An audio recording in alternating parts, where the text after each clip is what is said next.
पापा, क्या आपके पापा भी आपसे ऐसे ही प्यार करते थे जैसे आप मुझसे प्यार करते हो? हाँ बेटा, सब मम्मा पापा के लिए अपने बच्चे इतने ही प्यारे होते हैं। पापा, मुझे अपने गुजरे समय की कोई कहानी सुनाओ। बेटा, क्यों अपने पापा को तंग कर रहे हो? तुम्हारे पापा जब भी अपने गुजरे समय को याद करता है तो तुम्हारा पापा बहुत दुखी हो जाता है। पापा, आप दुखी क्यों हो जाते हो?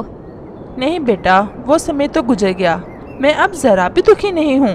मेरे पास तुम हो, तुम्हारी मम्मा है, घर है, सब कुछ है। पापा, अपनी ज़िंदगी के बारे में बताओ ना। मेरा बहुत दिल करता है आपके बचपन की कहानी सुनने को। अच्छा, मेरे पास आ जाओ। लेकिन मेरी कहानी सुनकर आपने मुझसे वादा करना है कि आप भी अपने पापा की तरह ज़िंदगी की हर मुश्किल का बहादुरी से मुकाबला करोगे। मैं बहुत छोटा सा था जब मेरी ज़िंदगी में बहुत बड़ा दुख आया। मैंने पहले ही दिन अपने मम्मा पापा के साथ उड़ान ली थी। मुझे हवा में उड़ने का बहुत मज़ा आ रहा था। फिर हम उड़ते उड़ते मैदान की तरफ निकल गए। वहाँ मैं अपने मम्मा पापा के साथ बहुत खुश था, क्योंकि वो दिन मेरा पहला दिन था जब मैं दाना की तलाश में अपने मम्मा पापा के साथ निकला था। फिर एक जगह मेरे मम्मा पापा ने ढेर सारे मकई के दाने देखे और हमने मकई के दाने खाए। जैसे ही हम वहाँ से उड़ने लगे तो जालिम शिकारी का तीर सीधा मेरे पापा को आकर लगा और मेरा पापा वहीं गिर गया। मेरी मम्मा बेबस थी, कुछ नहीं कर सकती थी सिवाय इसके कि मुझे वहाँ से लेकर भाग जाए। और हम माँ बेटा अपनी सारी खुशियाँ लुटाकर घर वापस आ गए। पापा, आप तो बहुत दुखी होंगे फिर। हाँ बेटा, हम माँ बेटा तन्हा हो गए थे। मेरा पापा मुझे छोड़कर जा चुका था। अभी 2 दिन ही गुजरे थे कि मेरी मम्मा की तबीयत बहुत ख़राब हो गई। घर में खाने को कुछ भी नहीं था। और फिर मैंने अपनी माँ से कहा, माँ मुझे पता है आप पापा की वजह से बहुत दुखी हो। जिस दिन से पापा हमें छोड़कर गया है आपने दाना भी नहीं खाया, इसीलिए आपकी तबीयत ठीक नहीं है। बेटा, बहुत कोशिश करती हूँ लेकिन मैं टूट गई हूँ। शायद अब मेरा भी वक्त आ गया है। मम्मा ऐसे तो ना कहो। आपके बेटे का क्या बनेगा? अगर आपको कुछ हो गया तो मैं तो बेआसरा हो जाऊंगा। माँ, मैं अच्छे से उठ सकता हूँ। मैं आपके लिए दाना लेकर आता हूँ। हाँ बेटा, तुम जाओ। शायद अब तुम्हें अकेले ही ज़िंदगी गुजारनी होगी। अगर मुझे कुछ हो गया तो रोना नहीं, बहादुरी से मुकाबला करना दुख और सुख का। ज़िंदगी कभी भी एक जैसी नहीं होती। अगर ज़िंदगी में दुख आए तो खुशियाँ भी ज़रूर आती हैं, लेकिन वो दुख का समय हमारे लिए इम्तिहान का समय होता है। बस हौसला नहीं छोड़ना। आज मेरी माँ मुझसे ऐसे बात कर रही थी जैसे समय बहुत कम हो माँ के पास। और फिर मैं दाना लेने निकल जाता हूँ। उस दिन मेरा दिल बहुत उदास था। पापा बहुत याद आ रहे थे और मम्मा की तबीयत भी बहुत ख़राब थी। मैं अभी थोड़ा ही दूर गया था कि मुझे ऐसे लगा कि मेरी मम्मा मुझे वापस बुला रही है और मैं वापस अपने घर लौट आया। प्यारे दोस्तों, क्या आपने मुझे सब्सक्राइब कर लिया है? और घंटी के आइकॉन को दबाना बिल्कुल मत भूलिएगा। मेरी माँ की चंद सांसें बाकी थी। माँ ने मुझे अपने सीने पर लटा लिया। आज भी मुझे मेरी माँ की खुशबू ऐसे ही याद है। और फिर मेरी माँ चल बसी। मैं बहुत रोया, बहुत तड़पा, लेकिन माँ ने आंखें ना खोली और मैं बेआसरा हो गया, तन्हा हो गया। और फिर माँ के बगैर पहली रात थी मेरी। मैं बहुत छोटा था। रात के खौफ से मेरा दिल डर रहा था। पास में ही कौवे का घोंसला था। मैं वहाँ चला गया और कौवे से कहा, कौवे अंकल, पहले मेरा पापा चला गया और आज मेरी माँ भी मुझे छोड़कर जा चुकी है। मुझे बहुत डर लग रहा है। प्लीज आज रात मुझे अपने घर में रहने दे।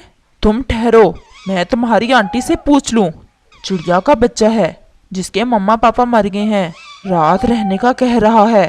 अगर दया करनी ही है तो मुझसे क्या पूछ रहे हो? पहले बहुत बड़ा घर है तुम्हारा। अगर आज रात रख लिया तो कल भी यहीं रहेगा वो। मैं ये सब सुनकर कौवे अंकल के आने से पहले ही वहां से चला गया। मेरा दिल बहुत डर रहा था। मैं वापस अपने ही घर लौट आया। वो रात थी कि गुजरने का नाम ही नहीं ले रही थी। मैं सहमा हुआ बैठा रहा और सारी रात जाकर गुजार दी। और मुझे अच्छे से अंदाजा हो गया था कि मेरी कोई मदद नहीं करने वाला। ये दुख, ये मुश्किल समय मुझ पर है और मुझे ही इसका मुकाबला करना होगा। मुझे इस जंगल में सबसे बड़ा डर था उस जालिम चील का जो कोई भी बच्चा अकेले देखकर उठा ले जाती। फिर मैंने अपने छोटे से दिमाग से ये फैसला किया कि मुझे वो जंगल छोड़ देना चाहिए। मैं इस जंगल में आ गया। मैं एक पेड़ पर बैठा हुआ था कि सामने हमारे ही परिवार की एक चिड़िया रो रही थी। बेटा वो मैं थी तुम्हारी मम्मा। अब मुझे सुनाने दो ना कहानी अपने बेटे को।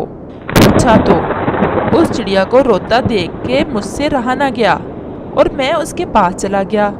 मैंने उससे पूछा, आप क्यों रो रही हो और शाम भी होने वाली है, आप यहाँ अकेले कैसे आई हो? मेरा नाम सोनू है। मैं आज अपनी मम्मा के बगैर अकेले ही दाना लेने निकली थी और रास्ता भूल गई। मुझे अपने घर का कोई पता नहीं है, इसीलिए रो रही हूँ। मैंने उससे कहा, मैं भी अकेला ही हूँ इस जंगल में, आज ही आया हूँ। हम इकट्ठे रात इसी पेड़ पर गुजारते हैं, इससे हम दोनों को एक दूसरे का सहारा मिल जाएगा। और फिर ऐसे हमने वो रात वहीं गुजारी। सुबह होते ही उस चिड़िया की मम्मा अपनी बेटी को ढूंढते हुए उधर आ गई। वो अपनी बेटी को देखकर बहुत खुश हुई। फिर उस चिड़िया ने मुझसे पूछा, बेटा तुम कौन हो? और मैंने सारी बात उसे बताई। बेटा हमारा परिवार भी इतना बड़ा नहीं है, तुम हमारे साथ चलो, आज से मैं तुम्हारी मम्मा हूँ। फिर मैं उसके साथ चला गया। सोनू की मम्मा ज़्यादा उड़ नहीं सकती थी, इसीलिए वो अक्सर दाना खाए बगैर भूखे ही सोते। फिर उन्हें मेरा और मुझे उनका सहारा मिल गया। मैं और सोनू हर रोज़ जंगल में निकल जाते और हम जवान थे, ज़्यादा उड़ सकते थे।